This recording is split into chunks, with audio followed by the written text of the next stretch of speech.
त्र्यंबके गौरी नारायणी नमोस्तुते। ओम श्री जगदम्बिकाय नमो नमः। ओम ऐं ह्रीं क्लीं चामुंडाय विच्चे। अब आप सुनिए श्रीमद् देवी भागवत पुराण से आज की कथा। व्यास जी राजा जन्मेजय से बोले कि हे राजन, युद्ध आरंभ हो जाने पर क्रोध एवं लोभ के वशीभूत उन दोनों राजाओं ने लड़ने के लिए शस्त्र उठा लिए और फिर उन दोनों राजाओं के बीच भयानक संग्राम आरंभ हो गया। युद्ध के लिए कृत संकल्प विशाल बाहु राजा युद्धाजित धनुष धारण करके अपनी सेना तथा वाहन आदि के साथ रणभूमि में डट गए। इधर इंद्र के समान तेजस्वी राजा वीरसेन भी क्षत्रियोचित धर्म का अनुसरण करते हुए अपने दोहित्र के हित साधन हेतु विशाल सेना के साथ रण क्षेत्र में उपस्थित हो गए। सत्य पराक्रमी राजा वीरसेन ने युद्धाजित को सम्रांगण में उपस्थित देखकर क्रोध युक्त होकर इस प्रकार बाणों की वृष्टि आरंभ कर दी कि मानो पर्वत से मेघ जल बरसा रहा हो। राजा वीरसेन ने पत्थर पर घिसकर तीक्ष्ण बनाए गए द्रुतगामी तथा सीधे प्रवेश करने वाले बाणों से युद्धाजित को आच्छादित कर दिया और युद्धाजित के द्वारा छोड़े गए अत्यंत तीव्रगामी बाणों को उन्होंने अपने बाणों से टुकड़े टुकड़े कर दिया। इस प्रकार हाथियों, रथों तथा घोड़ों से अति भयंकर युद्ध होने लगा, जिसे कि देवता, मनुष्य तथा मुनिगण देख रहे थे। मांस भक्षण की लालसा वाले कोए, गिद्ध आदि पक्षियों के विस्तृत समूह से शीघ्र ही वहां का आकाश मंडल ढक गया। उस युद्ध भूमि में हाथियों, घोड़ों तथा सैन्य समूहों के शरीर से निकले रक्त से अद्भुत तथा भयंकर नदी बह चली, जो लोगों को उसी प्रकार दिखाई पड़ रही थी जैसे कि यमलोक के मार्ग में प्रवाहित वैतरणी पापियों को भयावह दिखती है। तीव्र धार के वेग से कटे हुए तट वाली तथा नदी में मनुष्यों के केश युक्त इधर उधर बिखरे हुए मस्तक खेलने में तत्पर बालकों के द्वारा यमुना में फेंके गए तुम्बी फलों के समान प्रतीत हो रहे थे।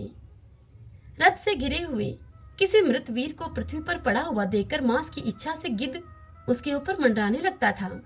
इससे ऐसा प्रतीत होता था कि मानो उस वीर का जीव अपने शरीर को अति सुंदर देखकर अत्यंत विवश होकर उसमें पुनः प्रवेश करने की इच्छा कर रहा हो। युद्ध भूमि में हत कोई वीर योद्धा सुंदर विमान में आरूढ़ होकर अपनी गोद में बैठी हुई किसी देवांगना से अपना मनोभाव इस प्रकार व्यक्त करता था कि हे करभोरू, इस समय बाणों से आहत होकर धरती पर पड़े हुए मेरे इस कांतियुक्त शरीर को तुम देखो।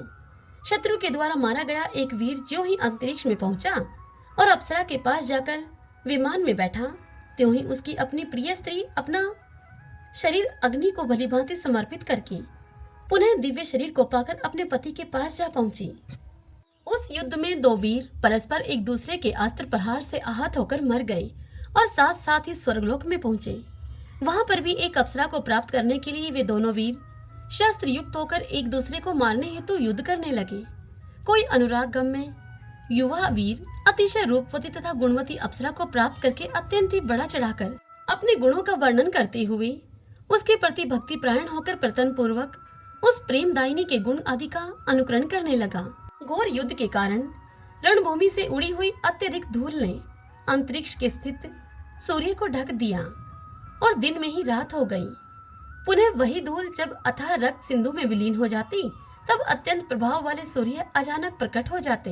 कोई युवक वीर युद्ध में मरकर स्वर्ग पहुंचा तो उसे एक सुंदर रूप वाली देवकन्या मिली, जो उसके ऊपर आसक्त हो गई, किंतु ब्रह्मचार्य व्रत के नाश होने के भय से भयभीत होकर उस चतुर वीर ने उसे स्वीकार नहीं किया। उसने सोचा कि ऐसा करने से मेरे अनुरूप यह ब्रह्मचारी शब्द व्यर्थ हो जाएगा। तदंतर घोर संग्राम छिड़ जाने पर राजा युद्धाजित ने अपने तीक्ष्ण तथा अत्यंत भीषण बाणों से वीरसेन को मार डाला। इस प्रकार कटे मस्तक वाले महाराज वीरसेन पृथ्वी पर गिर पड़े। उनकी संपूर्ण सेना नष्ट हो गई और चारों दिशाओं में भाग गई। अपने पिता वीरसेन को सम्रांगण में मारा गया सुनकर तथा अपने पिता के वैर का स्मरण करते हुए मनोरमा भय से व्याकुल हो गई। वह इस चिंता में पड़ गई कि बुरे विचारों वाला वह पापी युद्धाजित राजा के लोभ से मेरे पुत्र को अवश्य ही मार डालेगा। अब मैं क्या करूं? मैं कहां जाऊं? मेरे पिताजी युद्ध में मारे गए, मेरे पतिदेव भी मर चुके हैं और मेरा यह पुत्र भी अभी बालक है। लोभ बड़ा ही पापी होता है, इसने किसको अपने वश में नहीं किया। लोभ से ग्रस्त हो जाने पर श्रेष्ठ राजा भी कौन सा पाप नहीं कर सकता। लोभ से अभिभूत मनुष्य अपने माता पिता, भाई, गुरु और बंधु बांधवों को भी मार डालता है, इसमें संदेह नहीं है। लोभ के कारण मनुष्य अभक्ष्य का भक्षण तथा अगम्या स्त्री के साथ गमन भी कर लेता है। यहाँ तक कि लोभ से व्याकुल होकर वह धर्म का त्याग भी कर देता है। अब इस नगर में कोई बलवान पुरुष मुझे सहायता देने वाला भी नहीं रह गया, जिसके आश्रम में रहकर मैं अपने सुंदर पुत्र का पालन कर सकूं। यदि राजा युद्धाजित मेरे पुत्र को मार डाले तो फिर मैं क्या करूंगी? इस संसार में मेरा कोई रक्षक नहीं है जिसके सहारे मैं निश्चिंत रह सकूं। मेरी सोत लीलावती भी सदा मुझसे वैरभाव रखती है, अतः वह भी मेरे पुत्र पर दया नहीं करेगी। युद्धाजित के रणभूमि से लौटकर आ जाने पर मेरा यहाँ से निकल भागना संभव नहीं हो सकेगा। वह मेरे पुत्र को बालक जानकर उसे कारागार में डाल देगा। सुना जाता है कि पूर्व काल में इंद्र ने अपने वज्र को अत्यंत छोटा बनाकर अपनी सौतेली माता दिति के गर्भ में प्रवेश करके गर्भस्थ शिशु को काटकर उसके 7 टुकड़े कर दिए थे। इसके बाद उसने पुनः एक एक टुकड़े के 7-7 खंड कर दिए थे।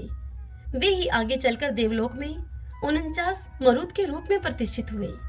मैंने यह भी सुना है कि पूर्व काल में एक राजा की किसी रानी ने अपनी सोत के गर्भ को नष्ट करने के उद्देश्य से उसे विष दे दिया था।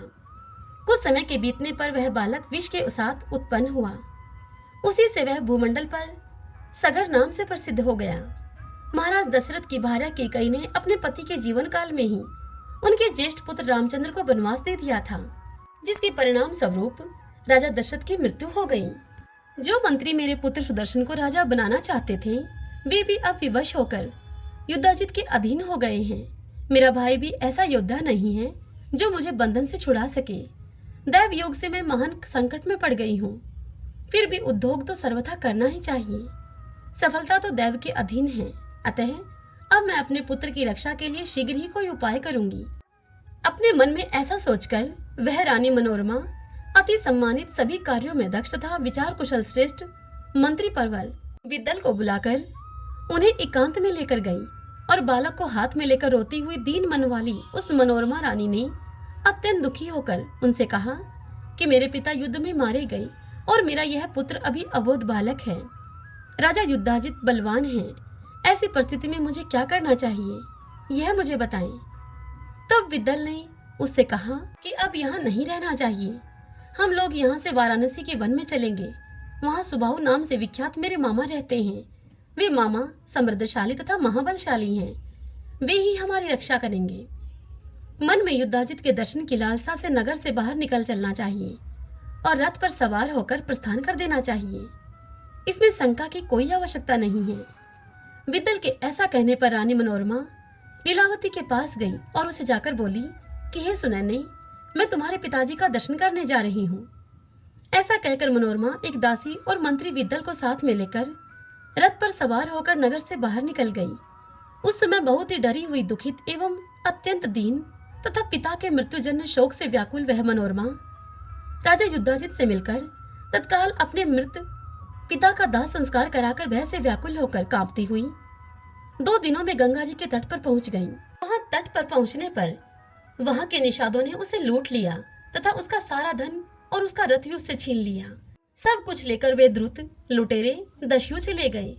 तब वह रानी रोती हुई अपने पुत्र को लेकर सरंध्री के हाथ का सहारा लेकर किसी प्रकार गंगा के तट पर गई और एक छोटी सी नौका पर डरती हुई बैठकर पवित्र गंगा को पार करके वह भय आक्रांत मनोरमा रानी त्रिकूट पर्वत पर पहुंच गई।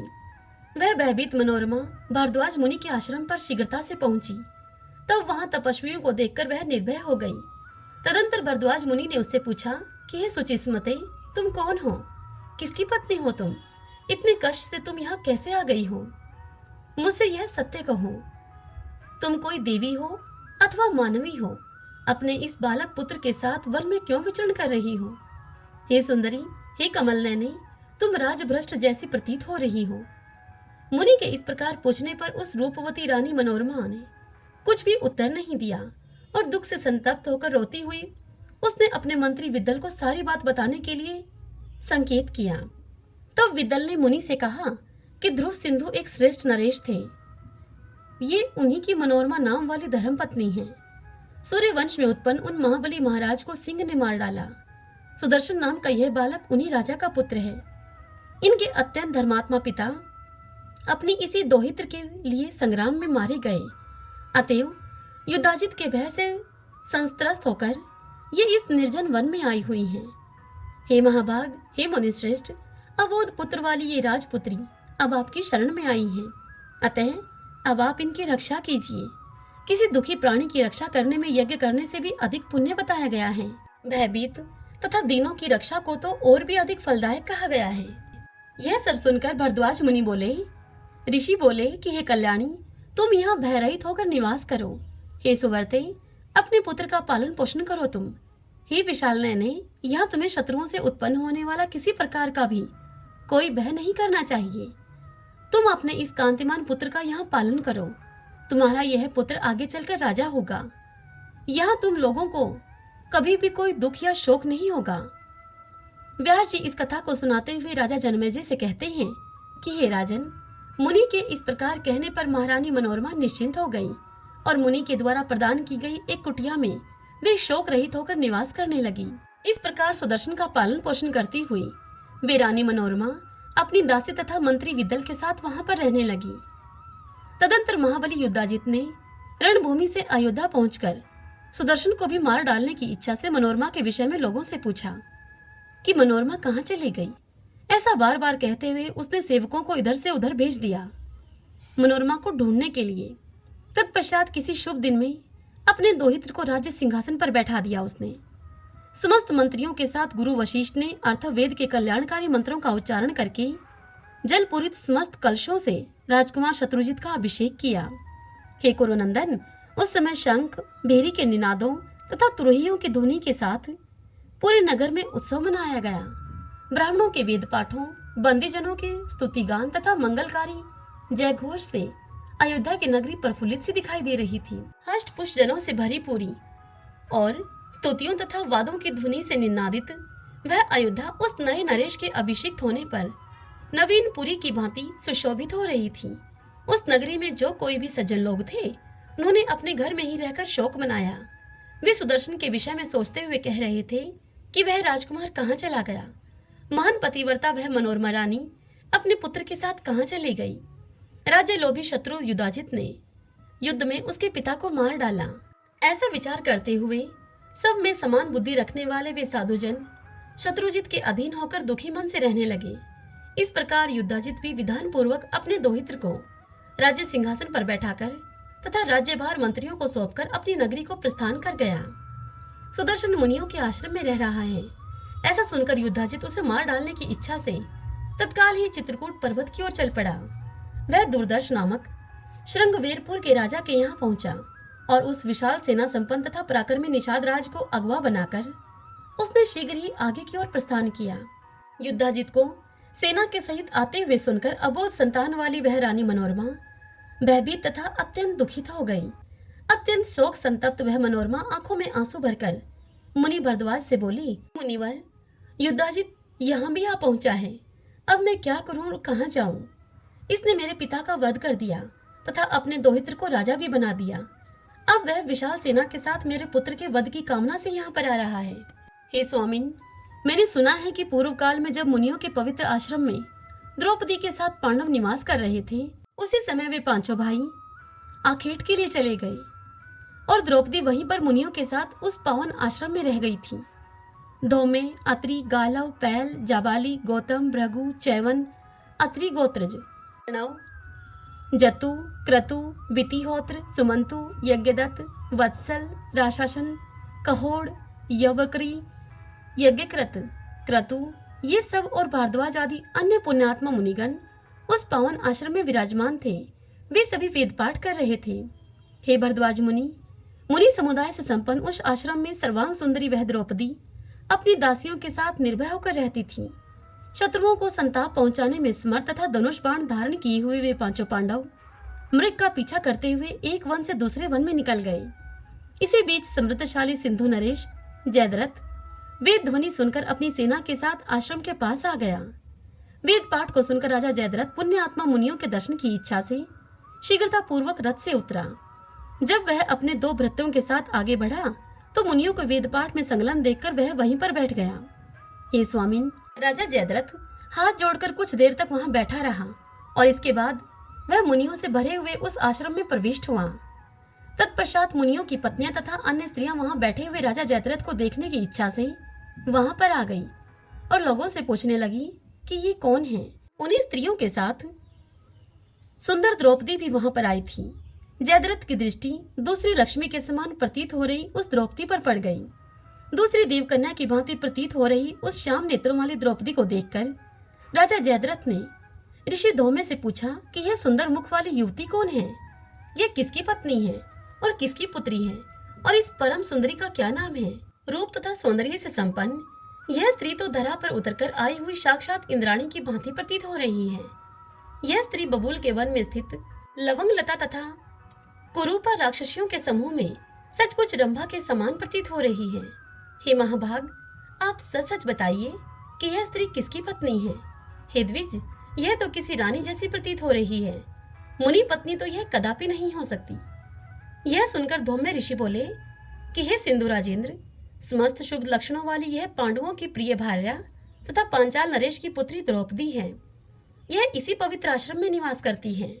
ऋषि की इस बात को सुनकर जयद्रथ उन्हें बोला कि विख्यात पराक्रमी 5 पांडव कहाँ गए हैं? क्या वे महान बलशाली वीर निश्चिंत होकर इस समय इसी वन में रह रहे हैं? तब धौम्य मुनि बोले, राजेंद्र, 5 पांडव इस समय रथ पर आरूढ़ होकर आखेट के लिए वन में गए हुए हैं। वे राजागण मध्याह्न काल में मृगों को लेकर आ जाएंगे। मुनि के इस वचन को सुनकर वह राजा जयद्रथ अपने आसन से उठा और द्रौपदी के पास जाकर उन्हें प्रणाम करके वह इस प्रकार उसे बोला। जयद्रथ ने कहा द्रौपदी से, हे परम सुंदरी, आप सुकुशल तो है ना? आपके पतिगण कहाँ गए हुए हैं? आपको वन में निवास करते हुए आज 11 वर्ष व्यतीत हो चुके हैं। तत्पश्चात द्रौपदी ने कहा कि हे राजकुमार, आपका कल्याण हो। अभी थोड़ी ही देर में पांडव आ जाएंगे, तब तक आप आश्रम के समीप ही विश्राम कीजिए। द्रौपदी के ऐसा कहने पर लोभ से आक्रांत उस वीर जयद्रथ ने मुनिवरों की अवहेलना करके द्रौपदी का हरण कर लिया। भरद्वाज मुनि से इतनी बात बताते हुए रानी मनोरमा ने कहा कि हे मुनिवर, अतएव बुद्धिमान लोगों को चाहिए कि वे किसी पर भी विश्वास न करें, क्योंकि ऐसा करने वाला व्यक्ति दुख प्राप्त करता है। इस विषय में राजा बलि उदाहरण है। विरोचन पुत्र राजा बलि वैभव संपन्न, धर्मपरायण, सत्य प्रतीक, यज्ञकर्ता, दानी, शरणदाता तथा साधुजनों के सम्मान्य थे। प्रहलाद के पौत्र वे राजा बलि कभी भी अधर्म का आचरण नहीं करते थे। उन्होंने दक्षिणा से युक्त 99 यज्ञ किए थे।